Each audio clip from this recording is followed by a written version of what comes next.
The 2008 crisis led to the too big to fail theory being advanced in defense of central banks bailing out commercial financial institutions. With another financial crisis coming and global growth still struggling to gain momentum, how can we prepare for this next crisis? Robert Alibur, author of the 7th edition of Manias, Panics and Crashes, the financial Bible for many, joins me in studio. So if it's not going to be corporate but sovereign debt that fuels this next crisis, why don't we see enough central banks putting more pressure on governments? Because it's still too early. The next crisis is going to occur in China, is occurring in China. Property prices are declining, and they're going to decline for the next 8 to 10 years, much as they did in Japan in the 1990s. Many of the state-owned enterprises in China will have to have their debts, their loans to the Chinese banks, reorganized. Their indebtedness is much too large relative to their sales. This isn't just going to be private spending for themselves. The government is very much going to intervene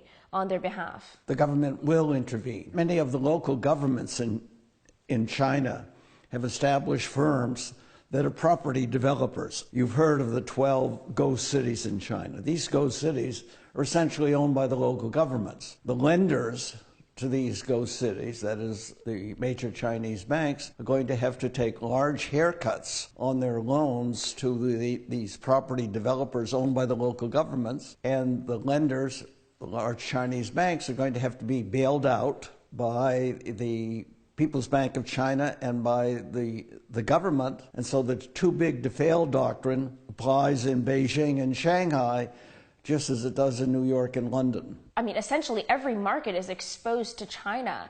So what are we going to see in terms of knock-on effects? Well, the biggest knock-on effect that we're already seeing is that the prices of raw materials, of iron ore, of coal, of petroleum, of copper, have fallen very sharply. This has had a major impact on Canada. The price of the Canadian dollar has fallen by 20% in terms of the US dollar. Similarly, the price of the Australian dollar has fallen. Brazil is having a very hard time. Brazil had a glorious 8 to 10 years as the Chinese economy was expanding, and now as the growth in China slows, the price of the Brazilian currency has fallen sharply, and Brazil is entering 4 or 5 years of very hard times. The larger impact seems to be diminished by the immediate needs, right? So as governments are confronted by this crisis, what financial tools do they have other than printing money? That's their major financial tool. The Chinese are very bright, very imaginative, very experimental, very pragmatic, and so they will try 1,000 things to keep the economy growing at 5, 6, or 7% a year. But as household wealth declines in China, and that is inevitable as property prices decline, Chinese households are going to reduce their spending. So we're already seeing a massive increase in the excess supply of automobiles in China. The automobile producers have made many more cars than Chinese consumers want to buy.